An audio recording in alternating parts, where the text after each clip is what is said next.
சைஸாக அந்த மொபைலில் இருந்து பாரு கரெக்டாக இருக்கு அந்த மொபைல்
யமதசமி திருநாளான இன்று நமது யமபுரியில் அதை மிக சிறப்பான நாளாக கொண்டாட இருக்கிறோம். அதற்கான ஏற்பாடுகள் அனைத்தும் சித்தமாக இருக்கிறது பிரபு. மிக்க மகிழ்ச்சி சித்ரகுப்தரே. அப்படி என்றால் நாட்டியம் துவங்கட்டும். ஆகட்டும் பிரபு.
Come on.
அருமை.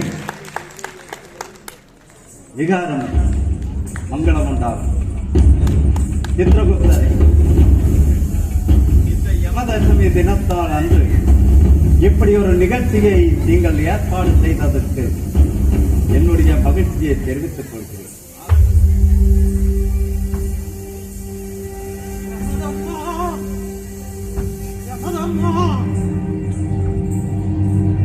நீ எங்கே இருக்கிறாய்? பரம துரோகி நண்பனாகி நட்புக்கு இலக்கணம் எங்கே தெரிய போகிறது? என் தபோவலிமையில் உன்னை நண்பனாக்கியது நான் செய்த தவறு.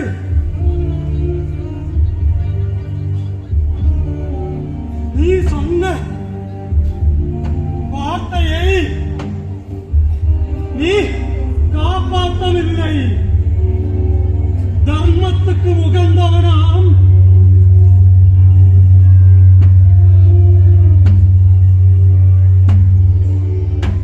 சத்திய பரிபாலகனாம் தர்ம பிரபுவாம் துரோகி. நிறுத்த அமிர்தா, நீ மிகுந்த சூத்திரதாரி என்று எனக்கு நன்றாக தெரியும். விஷயங்கள் புரியாமல் பேசிக் கொண்டிருக்கிறாய். காரிய காரணங்கள் அறியாமல் பிதட்டுகிறாய். யமதர்மா, நீ சொன்ன அந்த 4 மடல்கள் அது எங்கே? என்னை வந்து சேரவில்லையே. அமிர்தா, 4 மடல் என்று சொன்னது 4 கடிதம் என்று நினைத்து விட்டாயோ?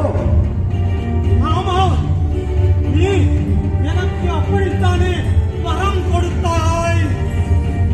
அமிர்தா, நீ மிக சிரேஷ்டமானவன், பக்தியில் உகந்தவன், வேத பாராயணங்களில் மிகுந்தவன்.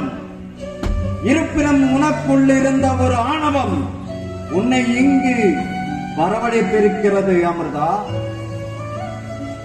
அப்போது நீங்கள் கூறின அந்த மடல்கள் எங்கே? அமிர்தா, நீ தவம் புரியும் பொழுது உன் மனப்பான்மை என்ன இருந்தது என்று எனக்கு நன்றாக தெரியும். என்னை நண்பனாக்கி சாகா வரத்தை பெறலாம் என்ற அதிமோகத்தால் என்னை நீ தவம் புரிந்தாய். அது மட்டுமின்றி நான் நண்பனாக்கினால் உன் உயிரை எடுக்க வரமாட்டேன் என்று நீ ஆணவத்துடன் ஏக்கம் கொண்டிருந்தாய்.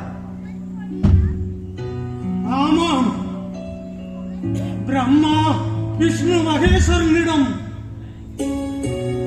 வரம் கேட்காமல் உன்னை தவம் புரிந்து நான் கேட்ட வரம் தானே அது. அமிர்தா, உன் வரத்தின் தோரணை எனக்கு நன்றாக புரிந்துவிட்டது. சாகா வரம் என்பதுதான் உன்னுடைய நோக்கம் என்பதை நான் கண்டறிந்தேன். இறந்துவிட்ட எந்த ஒரு ஜீவனும் இறப்பதுதானே நியாயமானது.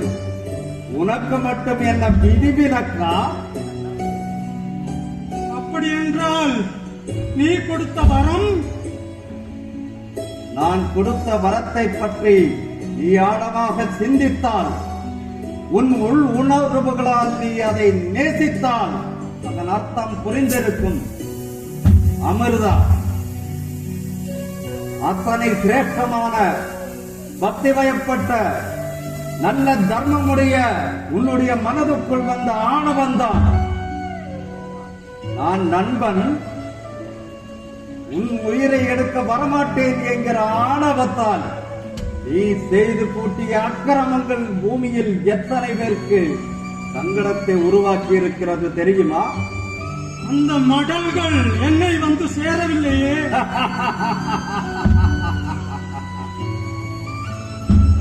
அமிர்தா, 4 மடல்கள் வரும் என்று நான் உனக்கு எச்சரித்தது என்னவென்று நான் சொல்கிறேன் கேள். 1வது மடல், ஜரானரை பாதித்து நீ வயோதிகனாகி விட்டதை புரிந்து விட்டாயா? புரிந்து கொண்டேன். 2வது வரம் என்பது உன்னுடைய பற்கள் எல்லாம் கொழிந்து போனதல்லவா?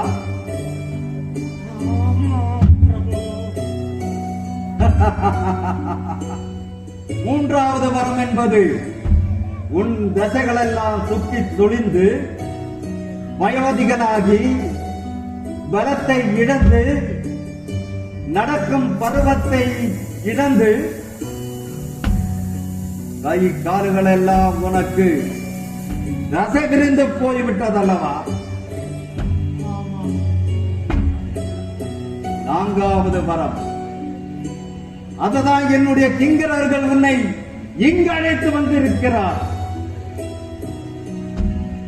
நீங்கள் கொடுத்த வரத்தில் இப்படிப்பட்ட புதிர்கள் இருப்பது எனக்கு தெரியாது.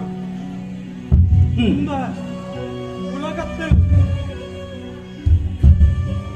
புராணங்கள் வேதங்கள் படித்த எனக்கு கூட இந்த மனித வாழ்க்கையின் புதிர்கள் புரியவில்லை. அப்படி என்றால் மனிதன் கஷ்டப்பட்டு இந்த உலகத்தில் சேர்த்த பொருட்கள் எல்லாம், பொருளாதாரம் எல்லாம் என்ன ஆகிறது? அமிர்தா, அவை அனைத்தும் நீ இந்த பூ உலகில் வாழ்வதற்காக அமைத்தது மட்டுமே. அப்படி என்றால் அவனது மனைவி, பாசமுள்ள மக்கள், அவனது தாய் தந்தையர், அவனது நட்பு, உற்றார், உறவினார் எல்லாரும் அதெல்லாம் என்ன ஆகிறது? அமிர்தா, இதுதான் மாயை. இவ்வுலகில் எந்த ஒரு மானிடனும் பிறந்து வளர்ந்து வரும் பொழுது இந்த இயற்கை இவர்களுக்காக அமைத்திருக்கும் மாயைதான் உன்னுடைய நண்பர்களும் சுற்றமும் நட்பும்.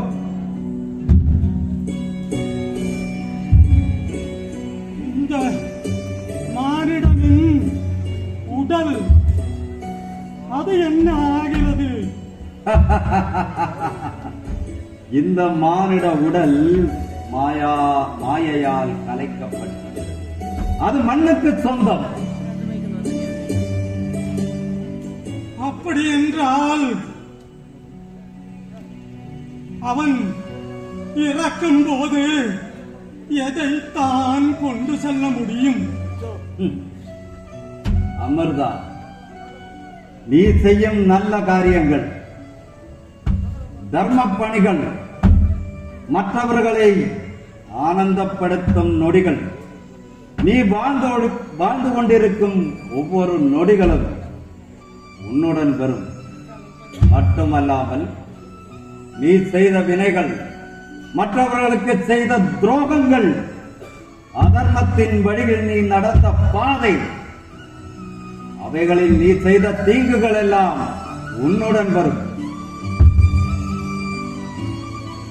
கடைசியாக மனிதனின் இறப்புக்கு பிறகு அவனது ஆத்மா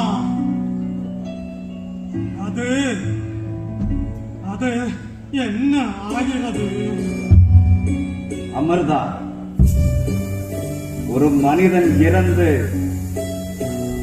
சில நொடிகளுக்குள் நமது யமபுரிக்கு காற்று வேகமாக அந்த ஆத்மா வந்து சேர்ந்துவிடும்.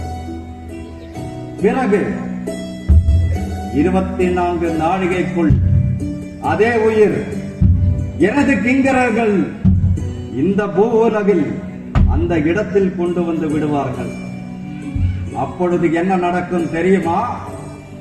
நீ சொன்னையே, இந்த உடல் அக்னியில் எரிந்து கொண்டிருப்பதை இந்த ஆத்மா பார்த்து கதறியது. பிறகு தன்னுடைய மனைவி, குழந்தைகள், குடும்பம் என்று அந்த வீட்டுக்குள் எல்லாம் ஓடி தன் சங்கடத்தை போதித்துக் கொண்டே இருக்கும். ஆனால் சாமானியமான மாநிலர்களின் கண்களுக்கு இந்த ஆத்மாவு மட்டும் தெரியாது. அமிர்தா, பிறகு என்ன நடக்கும் தெரியுமா? இந்த ஆத்மாவுக்கு ஒரு உயிர் வேண்டும், ஒரு உடல் வேண்டும் என்ற தருணத்தில் அவன் இறந்த ஒவ்வொரு நாளும் அவனுடைய மக்கள் போடும் பிண்டத்தால், 1வது நாள் போடும் பிண்டத்தால் அந்த ஆத்மாவுக்கு தலை வந்து விடுகிறது. 2வது நாள் போடும் பிண்டத்தால் கழுத்து உருவாகும். அப்படி 10 நாட்கள் போடும் பிண்டத்தால் இந்த ஆத்மாவுக்கு ஒரு உருவம் வந்துவிடும். அமிர்தா, 12வது நாள் என்னுடைய கிங்கரர்கள் பிறகும் அங்கு வருவார். பற்றற்ற மனதும் பந்தங்களில் இருந்து விடுவிக்க வேண்டும் என்ற நோக்கத்துடன், பாசத்துடன் பெறுவார்கள். அந்த ஆத்மாவை கட்டி இழுத்து என்னுடைய சபைக்கான யாத்திரை துவங்கிவிடும். 1 வருடம் நிறையும் பொழுது அந்த ஆத்மா என்னை வந்தடையும். அது வரும் வழியில் தான் நீ செய்யும் பாவ புண்ணிய கர்மங்களுக்கு எல்லாம் பதில் கிடைக்கிறது. அமிர்தா, இதுதான் மனித வாழ்க்கையின் ரகசியம். பிரபு, நான் செய்த தவறுகளை நான் உணர்ந்து கொண்டேன். அமிர்தா, நீ நல்லவன் தான், பக்தி சிரத்தை உள்ளவன் தான்.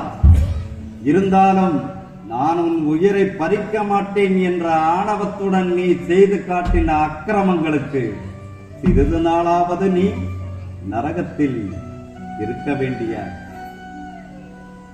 நிலைமை உள்ளது. கிங்கரர்களே, இவரை அழைத்து செல்லுங்கள். பிரபு, நமது வாழ்க்கையில், மனிதர்களின் வாழ்க்கையில் அவர்கள் வாழும் அந்த ஒரு நொடி மட்டும்தான் அவனுக்கு சொந்தம் என்று புரிய வைத்து விட்டீர்கள் பிரபு. ஒவ்வொரு மானிடனும் மனம் நிறைந்து வாழும் நாட்கள் எல்லாம் மற்றவர்களை மகிழ்விக்கவும், தான தர்மங்களில் ஈடுபடவும், நல்லவற்றையே கண்களால் பார்க்கும் மனதுடன் வாழ வேண்டும். பிறரை துரோகிக்காமல், பிறரை கண்ணீருக்கு ஆளாகாமல் இருக்கும் காலம் வரையில் அவன் எச்சரிக்கையாக இருக்க வேண்டும். மற்றபடி அவனுக்கு தேவை சொர்க்கம் என்று இருப்பான். சொர்க்கம் கிடைக்க வேண்டுமா? நப்பாசியுடன் செய்யும் வேலைகள் எல்லாம் அக்கிரமங்கள் அல்லவா? அதையெல்லாம் விடுத்து தர்ம காரியங்களில் ஈடுபட வேண்டும் என்பதுதான் இதனுடைய ரகசியம். கிங்கரர்களே, அவரை அழைத்து செல்லுங்கள்.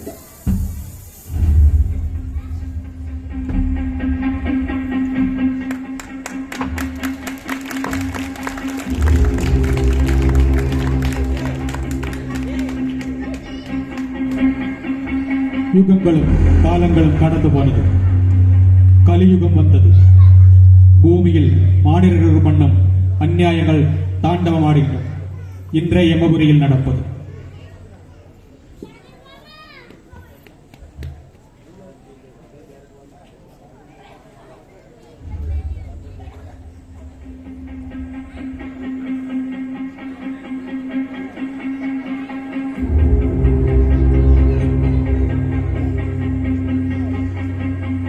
சித்ரகுப்தா, இந்த கலியுகத்தில் அக்கிரமங்களும் அநியாயங்களும் தலைவிரித்து ஆடிக்கொண்டிருக்கிறது. மனிதர்கள் தர்மங்களை மறந்து அவன் செய்யும் வினைகள் ஏராளமாகிவிட்டது. இன்றும் பூவுலகில் இருந்து மனித உயிர்களை நீ எடுத்து வந்திருக்கிறாயா? அவர்களை ஒவ்வொருத்தராக அழைத்து விட. காசு பணம் கொட்டு மண்ணி மண்ணி காசு பணம் கொட்டு மண்ணி மண்ணி காசு பணம் கொட்டு மண்ணி மண்ணி காசு பணம் கொட்டு மண்ணி மண்ணி கொட்டை பிடிச்சி நைட்டுல பறக்க போற ஹைட்டுல தலை காலு பொரியல தலை கீழா நடக்கிற காசு பணம் கொட்டு மண்ணி மண்ணி காசு நல்ல வாய சம்பா சித்ரகுப்தா, இந்த மனிதன் யார்? இவன் பெயர் நீற்றவற்றி மிராசு. அப்படி என்றால் இவன் செல்வத்தை மக்களிடம் கிள்ளி கொடுத்து அள்ளி எடுப்பவன். கிராதகன். இவன் செல்வங்கள் பல குடும்பங்களுக்கு கொடுத்து அவர் நடுத்தெருவிற்கு வந்திருக்கிறார். அப்படியா? ஆமா. இவன் எப்படி இறந்தான்? இவன் அதிக வட்டிக்கு ஆசைப்பட்டு ஒருவரிடம் இருக்கும் செல்வத்தை எல்லாம் கொடுத்தான். அவன் இவனை ஏமாற்றி ஓடிவிட்டான். அந்த மன உளைச்சலில் இவன் மனமுடைந்து மண்டையை போட்டான். சரியாக சொன்னீர். ஆமாம், இந்த மனிதனை பார்க்கும் பொழுது 7 அடி 7 அங்குலம் இருப்பவன் போல் இருக்கிறதே. நமது கிங்கரர்கள் மிகவும் சிரமப்பட்டுக் கொண்டு வந்திருக்கிறார்கள்.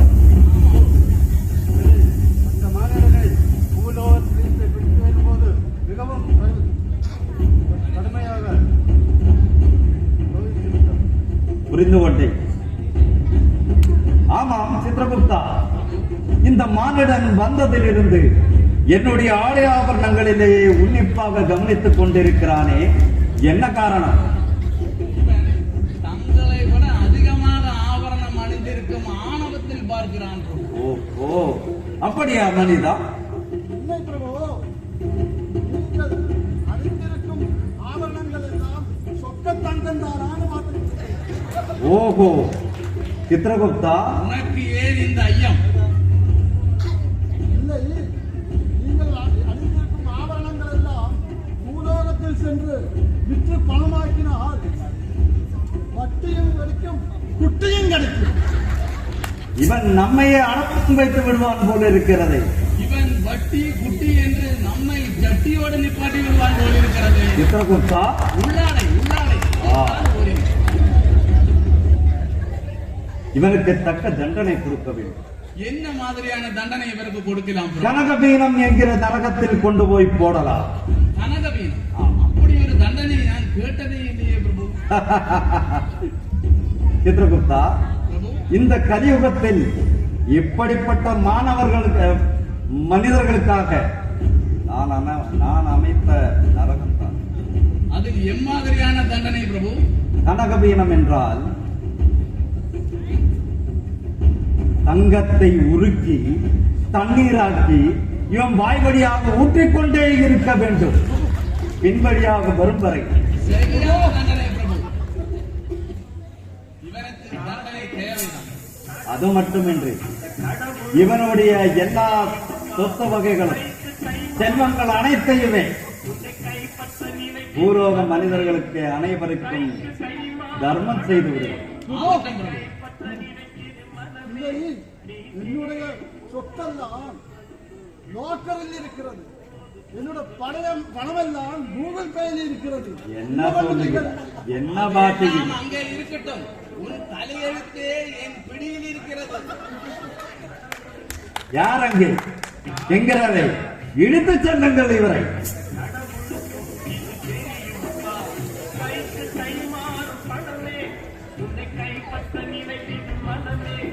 சித்ரகுப்தா, பிரபு, இந்த கலியுகத்தில் மிக விசித்திரமான மனிதர்கள் ஆமாம் பிரபு.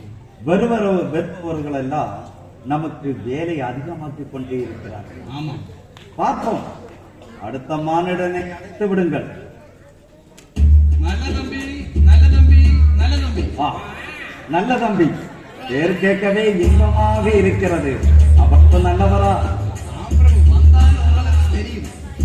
பார்ப்போம்.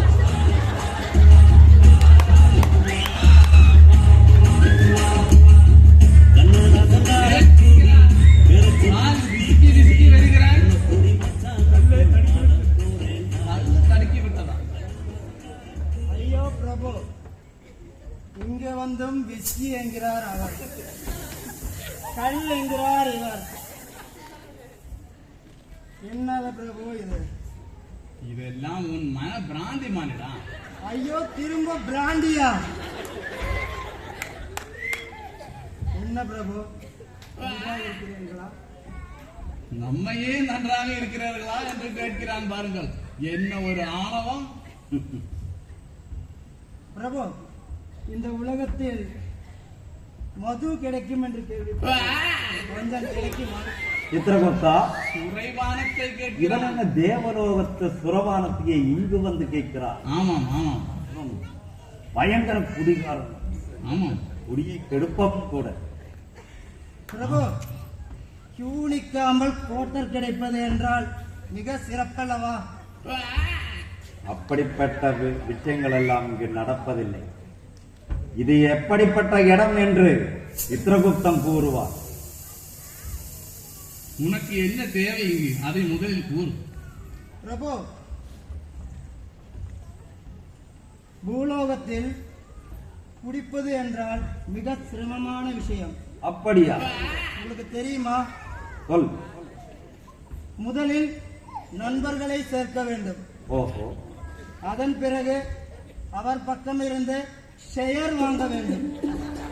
மிக எளிமையும் கிடைக்க வேண்டியதாக. பிறகு இங்கிருந்து சென்று கியூவை பார்த்தால் 7 மைல் தூரத்தில் நிற்கும். அதிலிருந்து நின்று வாங்கி வந்தால் உடனே அடிக்க முடியுமா? ஏன்? போலீஸ் பயம், இந்த ஊர் மக்கள் பயம். இவரை எல்லாம் பார்க்காமல் ஒளிந்து அடிப்பது என்பது மிக சிரமமான காரியம். அப்படி அடித்துக் கொண்டிருக்கும் போது இந்த 2 கிங்கரர்கள் தூக்கி வந்து விட்டார்கள். நீங்கள் எனக்கு ஒரு 10 நிமிடம் கொடுங்கள்.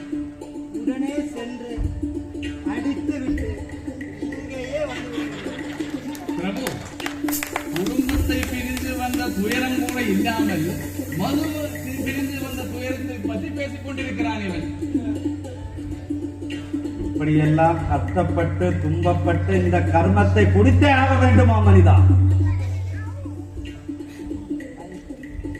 இவனுக்கு தக்க தண்டனை அளிக்க வேண்டும். எம்மாதிரியான தண்டனை இவனுக்கு கொடுக்கலாம் பிரபு? யோசிக்க. பிரபு, எனக்கு ஒரு கோரிக்கை. சொல். உங்கள் அந்த சைடுல நிற்பதற்கு யாரும் இல்லை. எனக்கு அந்த வேலையை கொடுத்து விட்டார். ஓ, இவன் வேலை வாய்ப்பு கேட்கிறான். என்றால் ஏதோ சொன்னீர்களே சுரைவானமா, அது ஒரு கட்டையையும் போட்டு இந்த மாதிரி ஏதோ ஒரு கட்டையும் கொடுத்துருங்க. அதையும் போட்டு அங்க நின்று விடுகிறது. இவன் மிகவும் புத்திசாலியான மனிதன். ஆமா பிரபு, அப்படி செய்வீர்கள் ஆனால் அவர் ஓலை சுவடியே தேவையில்லை. பிறகு பிரபு, எனக்கு இந்த ஊர்ல எல்லா குடிகார பசங்க இருந்தது, எல்லாம் பிச்சு சட்னியானவங்க. நீங்கள் சொன்னீங்கன்னா டெய்லி ஒவ்வொருத்தரையா தூக்கிட்டு வந்துடுறேன். உங்கள் வேலை சிரமம், அவருக்கும் வேலை வேண்டாம். நமது என்னுடைய வேலையில் என்கிறார்கள், வேலையில் இல்லாமல் செய்து விடுவான் போல் இருக்கிறது இவன். எச்சரிக்கை வேண்டும் சித்திரகுப்தா. என்னுடைய தொழிலே போய்விடும் போல் இருக்கிறது. ஆமா பிரபு, பார்த்து பண்ணி விடுங்கள். ஏதாவது இதில் பார்க்க பண்ணுவதற்கு எதுவும் இல்லை. உனக்கு நீச்சல் தெரியுமா? நன்றாக தெரியும். எங்களுக்கு எல்லோருக்கும் நன்றாக நீச்சல் தெரியும். காமிக்க வேண்டுமா? எப்பே காமிக்கிறேன். தண்ணியே தேவையில்லை. காமிக்க வேண்டுமா? பார்க்கலாம்.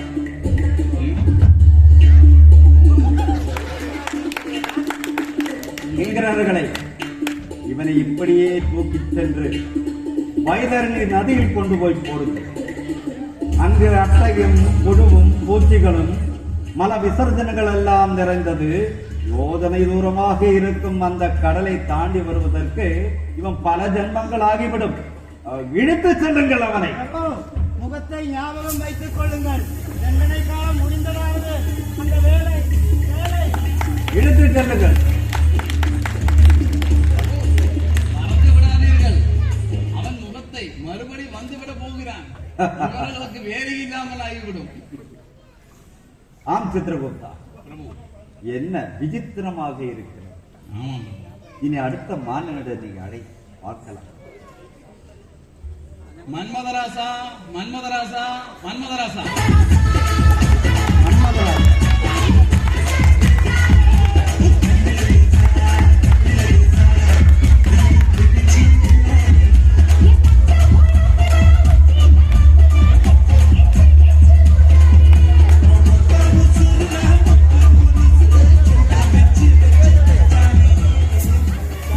சித்திரகுப்தா, மன்மதராசா என்று பெயர் கேட்ட பொழுது நமது தேவலோகத்தில் இருக்கும் மன்மதனுடைய பேரக்குட்டி என்று இல்லை இல்லை, இவன் பல மன்மத லீலைகளை செய்து இங்கே வந்திருக்கிறான்.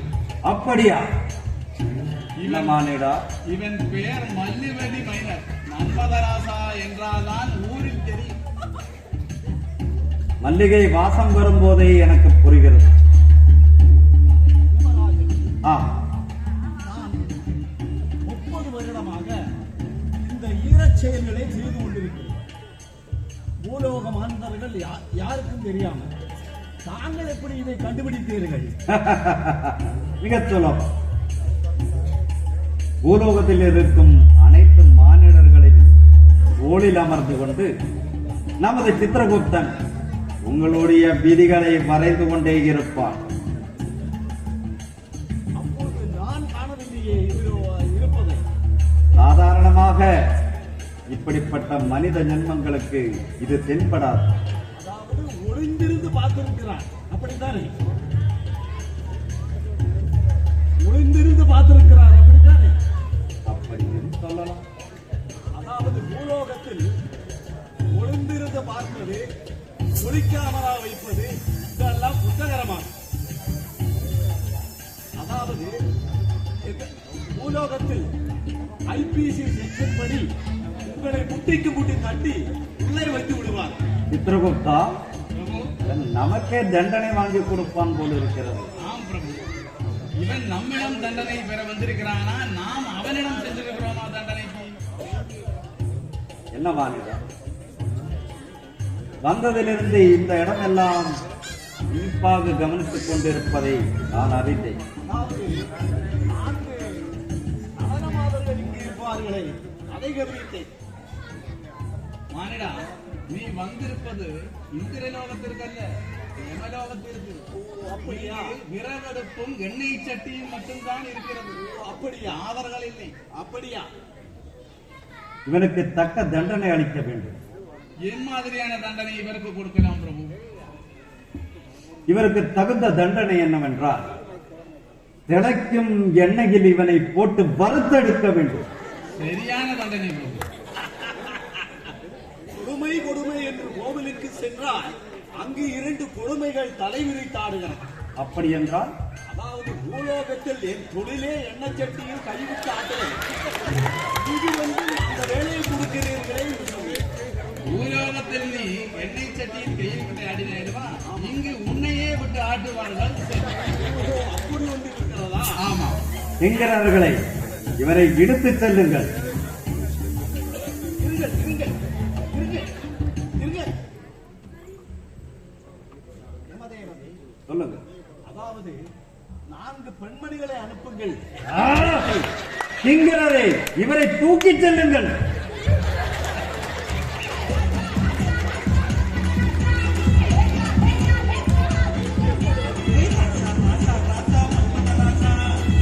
சித்திரகுப்தா, பிரபு. அடுத்த மானிடன் யாரோ? பிரபு, அடுத்த மானிடன் கொண்டு வரவில்லை. அவன் பூமியில் இருக்கிறான். அவன் மிக சிறந்த தேவி பக்தன். அவனை பிடிக்க வேண்டும் என்றால் தாங்களும் வர வேண்டும். ஆ, அந்த பக்தன் அல்லவா? ஆமாம், அவன் சிறந்த தேவி பக்தனாயிற்று. அதுவும் அல்லாமல் பூர்ணமான தர்ம காரியங்களில் ஈடுபாடு உள்ளவன். ஆம் பிரபு. சௌமியமான சுபாவத்தை உடைய, மற்றவர்களுக்கு தீங்கு நினையாது. அதோ அந்த தேவியின் கோவில் வளாகத்தில் அவன் பாடிக்கொண்டிருக்கிறான். ஆம் பிரபு. சமயம் பார்த்து அவன் உயிரை பறித்து வரலாம். ஆகட்டும் பிரபு. என்னவென்றால் அவனுக்கு நம் விதிப்படி உள்ளது அல்பாயுசு மட்டும்தான். நேரம் நெருங்கி விட்டது போல் இருக்கிறது. நமக்கு பூலோகத்தில் சென்று அவன் உயிரை பறிக்கலாம். நமக்கு இந்த இடத்திலே சொல்லும் போது நம்மளை யாரும் கண்டுகொள்ள மாட்டார்கள். சித்திரகுப்தா, சாதாரண மானிடருக்கு நம்மை தெரியாது. நம்மளுடைய உருவத்தை பார்க்கும் சக்தி அவர்களுக்கு கிடையாது. இப்போதே சென்று விடலாம். ஆகட்டும் பிரபு. பாருங்கள். ஆகட்டும்.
ஜெயம் யாவும் தருபவள் நீ, உனையாடும் சொக்கனுடன் வலம் வந்தாய் தேரேறி. பல கோடி பேர் உனக்கு சொல்லாத நாவதற்கு, பல பிறவி எடுத்தாலும் நினையாத உடலதற்கு.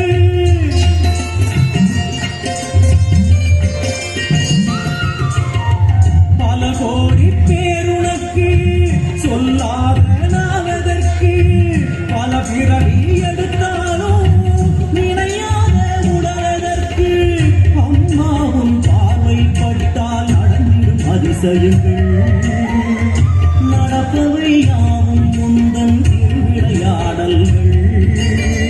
அம்மாவும் பார்வை பட்டால் நடந்திடும் அதிசயங்கள், நடப்பவை யாவும் முந்தன் திருவிளையாடல்கள்.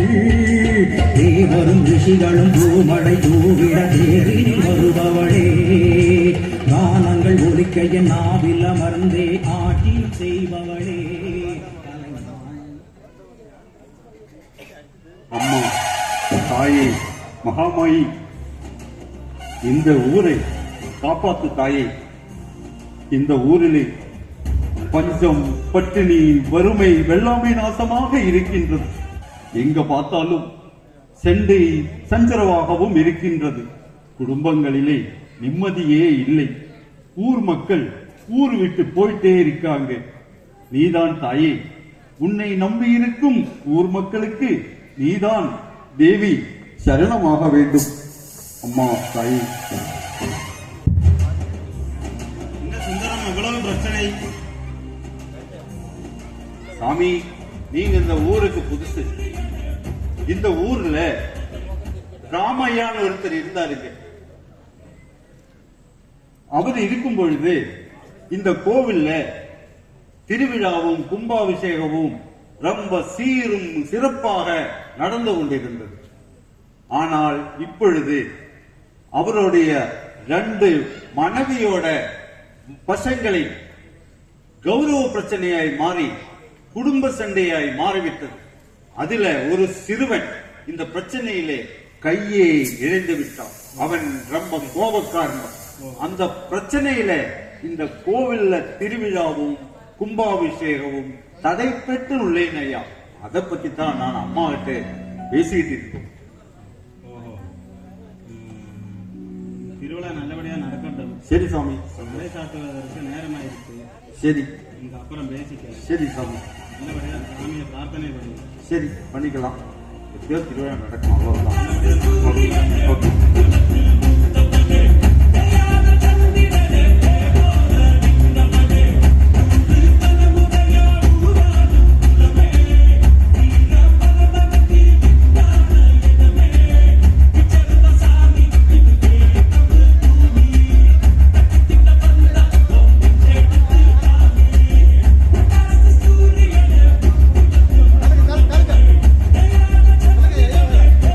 பெரிய வர்றாரே.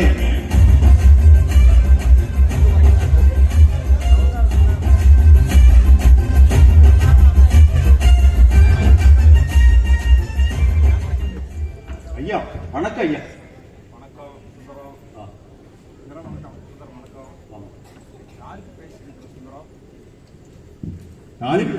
புது பூசாரி கிட்ட தான் பேசிட்டு இருந்தோம். எதை பத்தி பேசிட்டு சுந்தரம்?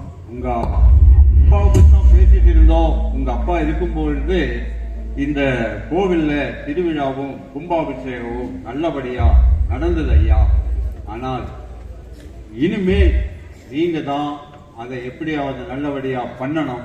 உங்க தம்பிகிட்ட எல்லாம் பேசி இந்த திருவிழா நீங்க நடத்த வேணும். அதுதான் என்னுடைய ஆசை. அதுதான் ஐயா. அப்பா இருக்கும்போது சிறப்பா நடந்தது. ஆமா. அப்பா இறந்த பின்ன முதல்ல திருவிழா நடத்துறது நானு. அதனால திருவிழாவை பண்ணலாம். ஆனா முதல் மரியாதை எனக்கு தான் கிடைக்கணும். சரி. என்ன சுந்தரம், சாதாரண பெரியவருக்கு தானே ஒருவரே கொடுப்பது வழக்கம். உங்களுக்கு தெரியாதா? சரிங்க. சுந்தரம், நீ பாட்டு சவுண்டு கூட பாட்டு போடுறியா? சின்னையா வராது. ஏழே இமயமல எங்க ஊரு சாமி மலை 8 தசை நடுங்க 8 வந்து வராது.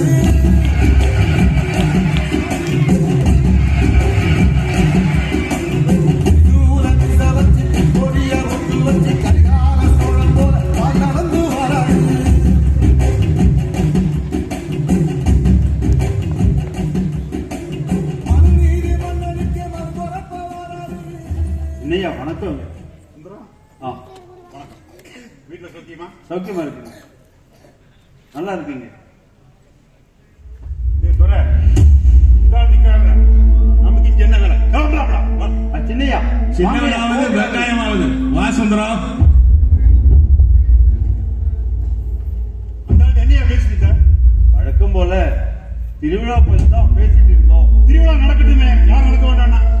சரிங்க. அந்த ஒரு கோரிக்கை ஊர் மக்கள் கருத்துங்க. அது சொல்லுங்க. நீங்க இந்த அம்மன் திருவிழாவுக்கு முகூர்த்த கால் நாட்டுங்கோ. உங்க அண்ணன் பரிவட்டம் எடுக்கட்டுமே.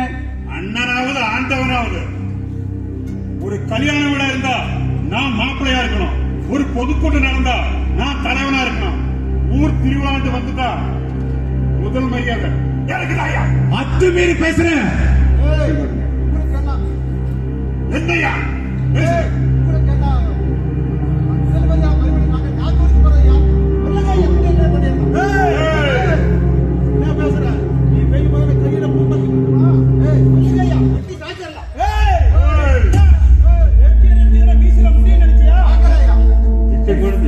விட்டு கொடுத்து நடத்துங்க ஐயா.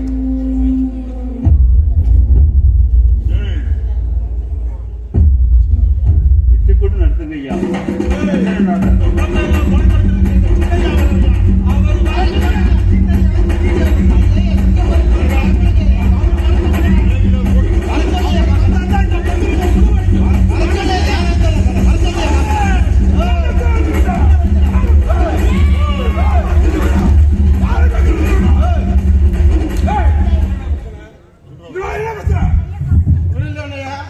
பெரியய்யாவுக்கு தான் முதல் மரியாதையும் பரிவட்டமும், நம்ம சின்னையாவுக்கு ஒண்ணும் இல்ல. அதுதான் ஐயா பிரச்சனை. திருவிழா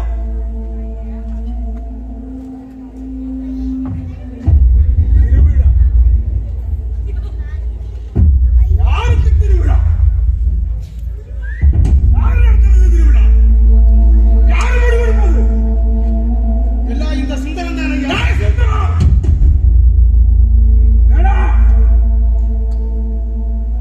ரொம்ப ஓவரா போயிட்டு இருக்காரு.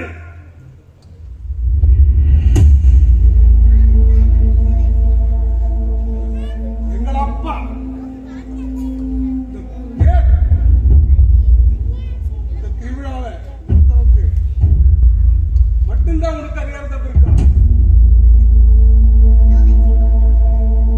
புரிஞ்சுதா? முடிவெடுக்க வேண்டிய நாங்கள் மாறியா. என் நண்பனுக்கு நீ செய்த துரோகத்துக்கு உன்னை கையோட விட்டு வச்சது தப்பா போச்சு. கைமாடா போட்டு என் அண்ணன் இருக்க உன் அண்ணனின் தலையங்கள். என் தம்பியோட கை பார்க்கும் போது என் நெஞ்சு நெருப்பா இல்லையா? அது உனக்கு புரியாது.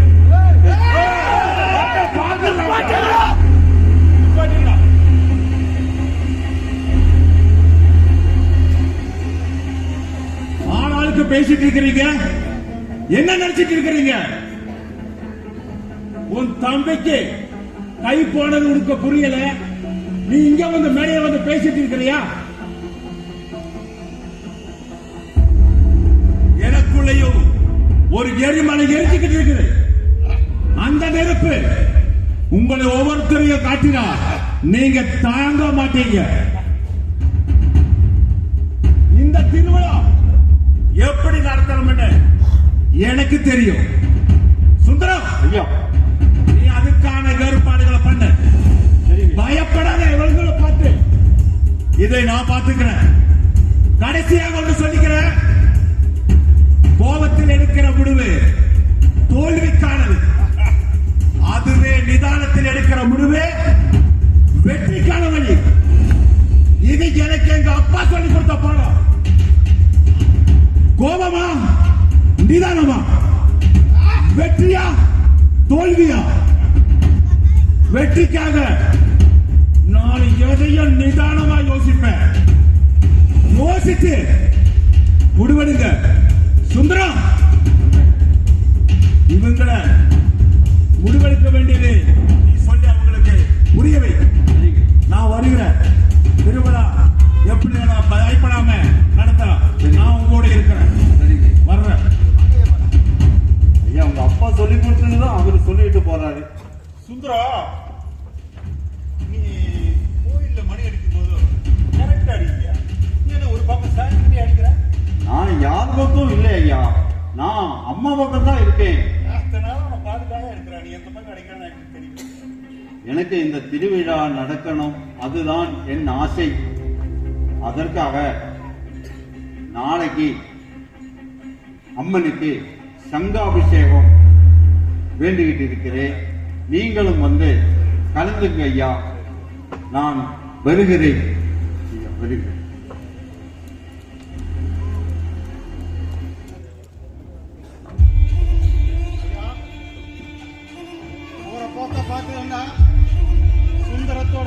இருக்கும். ஐயாவோட பெருந்தன்மையை பார்க்கும்போது முதல் மதிவாதியும் பரிவட்டமும் அவைய கொண்டு போயிருவாங்க போல இருக்குது. அப்படி மட்டும் நடந்துருச்சுன்னா நீங்க தலையில முண்டை போட்டுட்டு தான் போகணும். என்ன சொல்ற? இந்த பேச்சு வீராப்பெல்லாம் எங்கிட்ட காட்டாங்க, உங்க அண்ணன் கிட்ட காட்டுகிறா.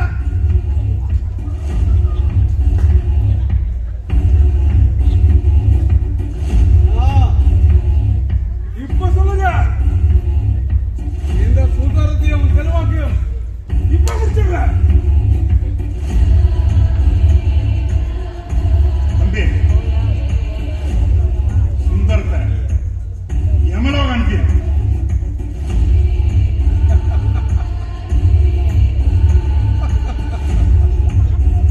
விடுத்தால் சங்காபிஷேகம். அந்த சங்கிலை நெஞ்சை கலக்கி விடுகிறேன். சங்கிலிய சங்கோது வச்ச ஐயா ஐயா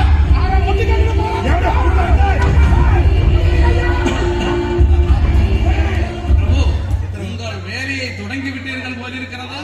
ஆம், இன்னும் சில நொடிகளுக்குள் அவனை உயிரை பறித்து விடுவோம். ஆகட்டும்.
சுந்தரம்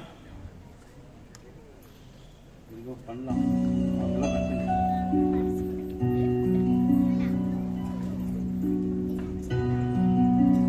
திருவிழாப்பட்டி சுந்தர்கிட்ட பேசணும்.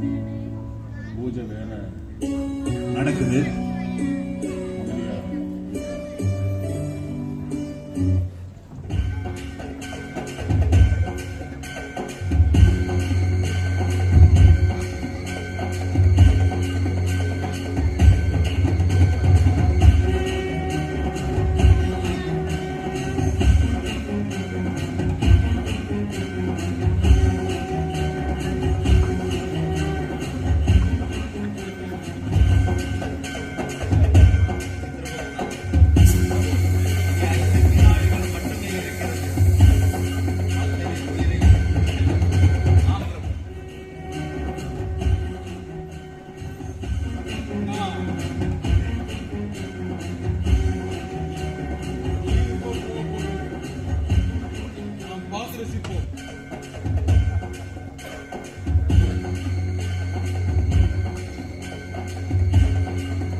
சங்காபிஷேகம் பண்ணியிருக்கிறேன் ஊர் நன்மைக்காக.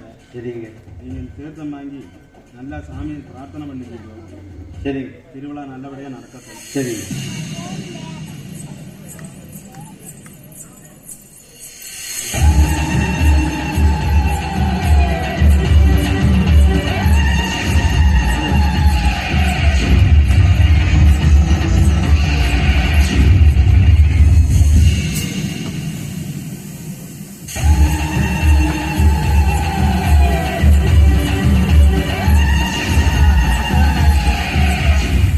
என்ன நடந்து வந்து ஒண்ணுமே புரியவில்லையே. அபசகனம் ஆயிடுச்சு. ஐயோ, என்னது, என்ன ஆச்சு இப்போ?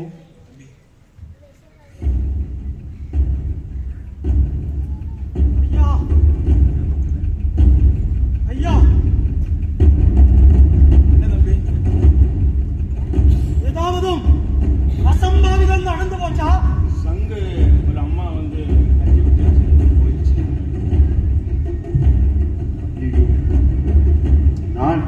எனக்கு சாமி தீர்த்தம் கொடுக்கும் பொழுது ஒரு அம்மா வந்து இந்த தீர்த்தத்தை தட்டி விட்டேனே. யார் அந்த அம்மா? நான் இந்த ஊர்ல பார்த்ததே இல்லையே. என்ன ஆச்சு? சுந்தரம், அது வேற யாரும் இல்ல, பராசக்தி உருவமாறு வந்து உங்களை காப்பாத்தி இருக்குது. அது உனக்கு புரியலையா சுந்தரம்? அப்படிங்க ஐயா, அந்த சங்கு என்ன அது? ஐயா, உங்களுக்கு புரியலைங்களா? அந்த சங்குல சின்னவரா சின்னையாவும் சேர்ந்து விஷத்தை வச்சுட்டாங்க. அவங்க என்ன திருத்தவில்லையா? அப்ப இந்த தட்டி விட்ட அம்மா யாரு? அவரை இந்த உலகத்துல இந்த ஊர்லயே நான் பார்த்ததே கிடையாது. அவர் முகத்துல ஒரு தெய்வீக ஒளி இருந்தது. ஆமா சுந்தரம், அந்த அம்மன் தான் உன்னை வந்து காப்பாத்தி இருக்குது. அது உனக்கு புரியலையா சுந்தரம்? அம்மா, தாயே, இதுவும் உன் திருவிளையாடலா தாயே? என் உயிர் காப்பாற்றி விட்டாய் தாயே. இதுவும் உன் திருவிளையாடலா அம்மா?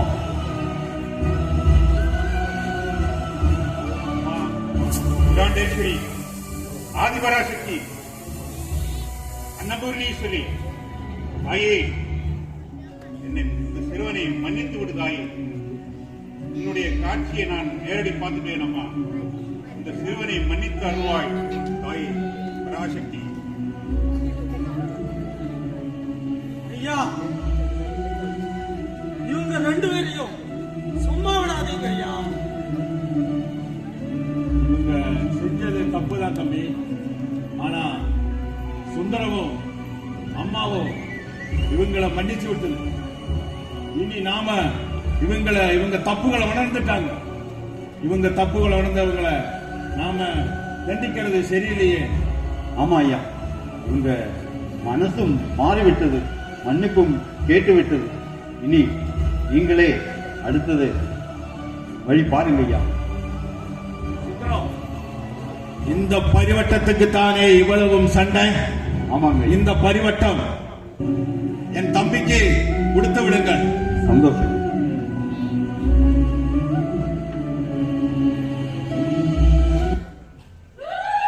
நன்றி.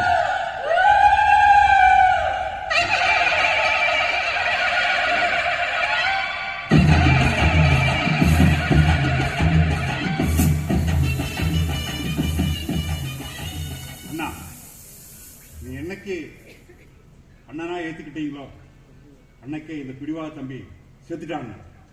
நீ உங்களுக்கு ஒரு நல்ல தம்பியா நான் இருக்கிறேன். இந்த பரிவட்டோ மரியாதையோ இதெல்லாம் உங்களுக்கு தானே சொந்தம். அப்படியா தம்பி?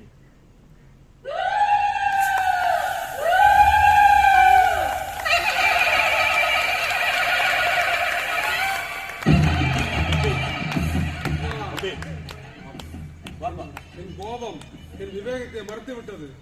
தாயே, என்னை மன்னித்து விடவும். தம்பி வா.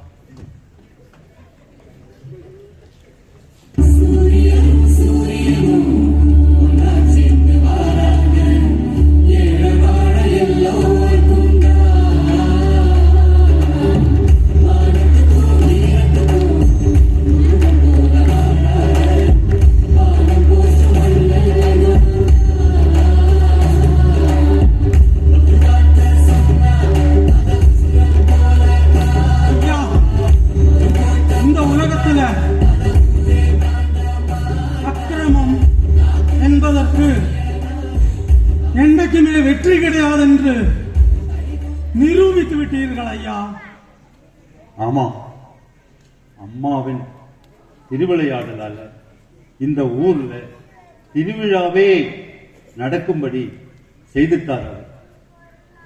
அது மட்டுமல்ல, பிரிந்து போன அந்த குடும்பத்தையும் ஒன்னாவே சேர்த்தின காட்சியும் நம்ம பார்த்தேங்க.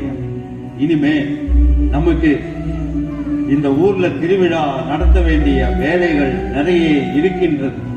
அதனால தாயே, நாங்க அந்த வேலையை பண்ணுவதற்காக போகிறேன் தாயே. வாங்க ஐயா, நமக்கு அந்த வேலைகள் இருக்கு, பார்க்கலாம்.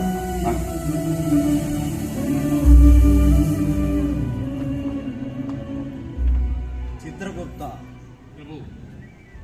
என்ன மாயம் இது? என்ன இங்கு நடந்தது? நம்மளுடைய கடமைகளை செய்ய முடியாமல் கையை கட்டி போட்டு விட்டது போல் இருக்கிறது. ஆமாம் பிரபு. இப்படி ஒரு தவறு என்றுமே நமக்கு நடந்ததில்லை. அன்று சத்யவானின் உயிருக்காக தியாகம் செய்த சாவித்திரி, மிருகண்டுவின் மகனான மார்க்கண்டேயனுடைய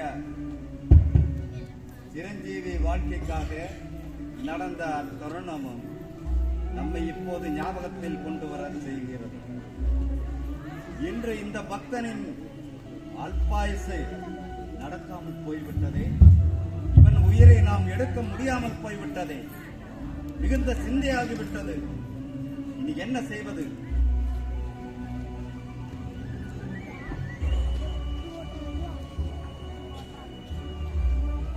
இவன் மிகுந்த தேவி பக்தன் என்பது நமக்கு தெரிந்த விஷயம்தான். இருந்தாலும் உயிர் போகும் இத்தருணத்தில் ஏதோ ஒரு மாயம் நடந்திருக்கிறது. தேவியின் திருவிளையாடலாயிருக்கலாமோ?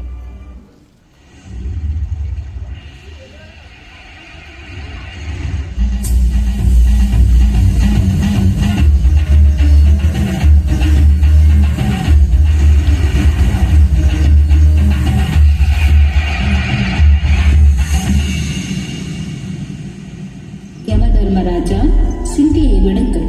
கலியுகத்தில் என்னுடைய இந்த பக்தன் என் மீது கொண்ட அதீதமான பக்தியும் தான தர்மங்களின் சிறந்தவனும் கருணை உள்ளத்தோடு கள்ளம் கபடம் இல்லாமல் எவருக்கும் எந்த துரோகமும் நினையாது அனைவரிடமும் அன்பாய் பழகுவதும் உலகத்தில் சிறந்த பக்தனாய் விளங்கும் இவர் அபிஷேகத்தில் சிறந்த சிங்காபிஷேகத்தை ஊர் நலனுக்காக செய்தார். இத்தகைய பெரும் தன்மையுடைய பக்தனுக்கு உன் விதியின்படி அல்ப ஆயுசு என்றாலும் நற்செயல்களால் விளங்கும் பக்தனுக்கு தீர்க்க ஆயுசினை நான் வரமாய் அளிக்கிறேன். மேலும் தெய்வீக பணிகளும் நலம் சார்ந்த பல நல்ல காரியங்களும் இந்த பூலோகத்தில் ஆற்றியிருக்கிறார். எனவே யமதர்மராஜா, சித்ரகுப்தா, தற்போது யமபுரிக்கு செல்லுங்கள். மங்களம் உண்டாகும்.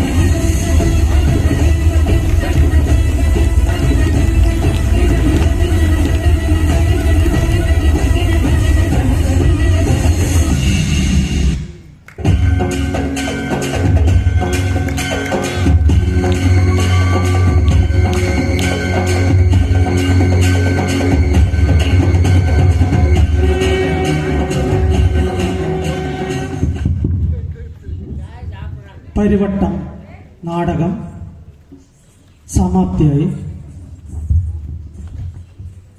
ഇതിലെ അഭിനയിച്ച കലാകാരന്മാരെയും ഇതിന് പിന്നിൽ പ്രവർത്തിച്ച എല്ലാ കലാകാരന്മാരെയും നിങ്ങൾക്കെല്ലാവർക്കും അറിയാമെങ്കിലും ഒന്നുകൂടെ പരിചയപ്പെടുത്തുന്നു. ഈ പരിപാടി ഇവിടെ ഇത്ര നേരം ക്ഷമയോടുകൂടി ഇരുന്ന് കണ്ട ആസ്വദിച്ച എല്ലാ കലാസ്നേഹികളെയും ഭക്തജനങ്ങളെയും നന്ദി രേഖപ്പെടുത്തിക്കൊള്ളുന്നു. ആദ്യമായി പരിവട്ടം നാടകം സംവിധാനം ചെയ്തത് ഗോപാലകൃഷ്ണൻ, സതീഷ്, കഥ തിരക്കഥ മഹേഷ്, സതീഷ്. ഇതിൻ്റെ മ്യൂസിക് അവതരിപ്പിച്ചിരിക്കുന്നത് ശ്രീ സതീഷ് അണ്ണാമല അവർകളാണ്. ഓരോ കഥാപാത്രങ്ങളെയായി ഈ വേദിയിലേക്ക് സ്വാഗതം ചെയ്തുകൊള്ളുന്നു. ചിത്രഗുപ്തനായി വേഷമിട്ടത് ബാബു. എല്ലാവരും ഒരു കയ്യടി കൊടുക്കണമെന്ന് അഭ്യർത്ഥിക്കുന്നു. അടുത്തതായി പൂജാരിയായി വേഷമിട്ടത് നമ്മുടെ മാരിമുത്തു. യമന്റെ 2 കൈകളായി നിന്ന് പ്രവർത്തിച്ച യമകിങ്കരന്മാരായി വേഷപ്പകർച്ചയിൽ വന്നത് ഗോകുലൻ, സെന്തിൽകുമാർ. മിട്ടാ മിറാസായി തന്റെ ആദ്യ സ്റ്റേജാണെന്നുള്ള ഒരു പരിഭവം കാണിക്കാതെ വന്ന ശ്രീ ശരവണേട്ടനെ അടുത്തതായി നമ്മളുടെ നാടകങ്ങളിൽ സ്ഥിരപരിചിത മുഖമായ മുരുകേശണ്ണൻ. അടുത്തത് ഈ പരിപാടി ഈ നാടകത്തിൽ ഒരു ശിങ്കിടിയായി കയ്യാളായി നിന്ന ശേഖരേട്ടൻ. ഈ നാടകത്തിലെ കേന്ദ്ര കഥാപാത്രങ്ങളിൽ ഒരാളായ ശ്രീ ഷൺമുഖേട്ടൻ. അടുത്ത പെരിയായാവായി തകർത്തഭിനയിച്ച ശ്രീ സെന്തിൽകുമാർ. അടുത്തതായി തങ്കദുരൈ അഭിനയിച്ച ശ്രീ നടരാജൻ. വളരെ തന്മയത്വത്തോടുകൂടി കോമഡി അവതരിപ്പിച്ച ശ്രീ ശശികുമാർ. അടുത്തതായി തന്റെ കൈ നഷ്ടപ്പെട്ടതായി നമ്മളെല്ലാവരെയും ഞെട്ടിച്ച സുഭാഷേട്ടൻ.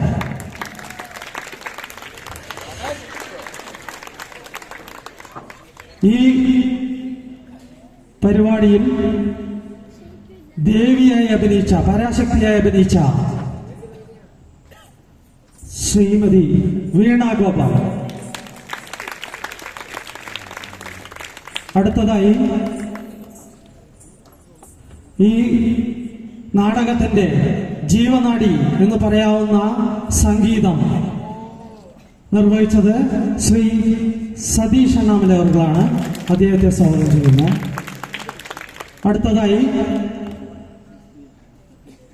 ഈ നാടകത്തിന്റെ എല്ലാം എന്ന ഒറ്റ വാക്കിൽ ഒതുക്കാനാണ് ഞാൻ ആഗ്രഹിക്കുന്നത്. ശ്രീ ഗോപാലകൃഷ്ണൻ അവർകൾ യമധർമ്മരായി വേഷമിട്ട്, കൂടാതെ ഈ കോസ്റ്റ്യൂമുകളെല്ലാം തന്നെ നമ്മൾക്ക് ഇത്രയും ഭംഗിയോടുകൂടി നമ്മൾക്ക് എല്ലാവർക്കും അണിയിച്ച് ഒരുക്കുന്നതിന് ഗോപാലേട്ടന്റെ പ്രയത്നം വളരെ ശ്ലാഘനീയമാണ്. അടുത്തതായി നമ്മൾക്ക് നൃത്തം, ആ സദസ്സിൽ നൃത്തം അവതരിപ്പിച്ച ശ്രീമതി കുമാരി ലാവണ്യ. അടുത്തതായി ഇവിടെ ഈ ദേവിയായി മനുഷ്യരൂപത്തിൽ ഇവിടെ അവതരിപ്പിച്ച് ശ്രീമതി ജ്യോതി ഗുരുവായൂരപ്പൻ അവരുടെ ഓർക്കുന്നു. അടുത്തതായി നമ്മൾക്ക് ഇങ്ങനെയൊരു അവസരം വളരെ നല്ല രീതിയിൽ ഒരുക്കി തന്ന ദേവസ്വം ബോർഡിന് പ്രത്യേകം നന്ദി അറിയിക്കുന്നു. കൂടാതെ ദേവസ്വം ബോർഡിന് വേണ്ടി ശ്രീമതി ഗണേശേട്ടൻ അവരുടെ വേദിയിലേക്ക് ക്ഷണിക്കുന്നു. ഇവിടെ കൂടാതെ എക്സിക്യൂട്ടീവ് ഓഫീസർ ഉണ്ടോയെന്ന് എനിക്കറിയില്ല. അദ്ദേഹം വളരെ നമുക്ക് എല്ലാം കൊണ്ടും നല്ല പിന്തുണയാണ് നൽകിയത് നമ്മുടെ പരിപാടിക്ക്. അപ്പോൾ അദ്ദേഹത്തെയും നന്ദി രേഖപ്പെടുത്തുന്നു. കൂടാതെ ഇവിടെ ശബ്ദവും വെളിച്ചവും നൽകി നമുക്ക് വളരെയധികം പ്രോത്സാഹനം തന്ന ശ്രീ സെന്തിൽ ആൻഡ് ടീമിനെ പ്രത്യേകം ഒരു നന്ദി രേഖപ്പെടുത്തിക്കൊള്ളുന്നു.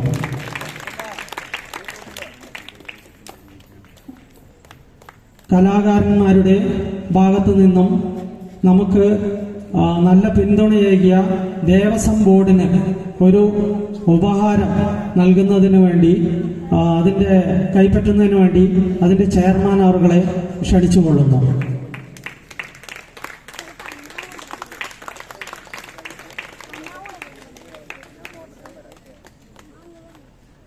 അദ്ദേഹത്തെ നമ്മുടെ നാടത്തെ പറ്റിയും അതേപോലെ തന്നെ രണ്ട് വാക്ക് സംസാരിക്കുന്നതിന് അദ്ദേഹത്തെ ബഹുമാനപ്പെട്ട കുടുംബിലെ കലാകാരന്മാർ അവതരിപ്പിച്ച ഈ ഒരു നാടകം അതിഗംഭീരമായിരുന്നു. ഞാനൊരു പഴയ കലാകാരനാണ്, നിങ്ങൾക്ക് എല്ലാവർക്കും അറിയാം. ഞാനും മുരുകേശനും 1300 സ്റ്റേജുകൾ അഭിനയിച്ചിട്ടുണ്ട്.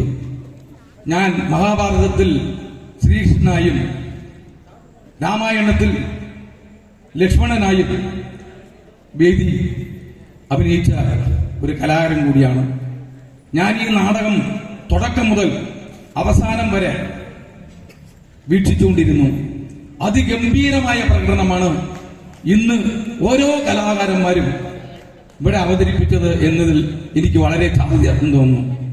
ഭാവിയിൽ നമുക്ക് ഇതിനു മുമ്പിൽ അവതരിപ്പിച്ച ഒരു ഗാനമേള ഒഴിവാക്കിക്കൊണ്ട് പൂർണ്ണമായും ഇതിന്റെ മുൻകാലങ്ങളിൽ നടന്നതുപോലെ വെളുക്കുന്നത് വരെ ഒരു അതിഗംഭീരമായ നാടകം നമുക്കിവിടെ അവതരിപ്പിക്കാൻ കഴിയും എന്നതിന്റെ ഉത്തമ ഉദാഹരണമാണ് ഇന്ന് ഈ നടന്ന നാടകം. അടുത്ത വർഷം നമുക്ക് അതിനുള്ള ഒരു വേദി ഒരുക്കാമെന്നും അതിനുവേണ്ട പിന്തുണ ഒരു കലാകാരൻ എന്നുള്ള നിലയിൽ നിങ്ങൾക്ക് ഏവർക്കും ഉണ്ടാകുമെന്ന് മാത്രം പറഞ്ഞുകൊണ്ട് എന്നെ വാക്കുകൾ നിർത്തുന്നു. നന്ദി, നമസ്കാരം.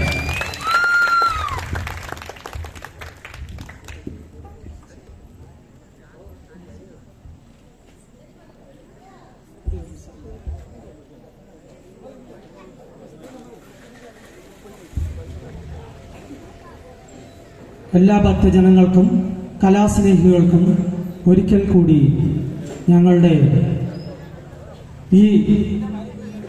இது தானா சேர்ந்த கூட்டம், இந்த கூட்டத்தோட வகையாக ஒரு நன்றியை தெரிவித்துக் கொள்கிறோம். நன்றி, வணக்கம்.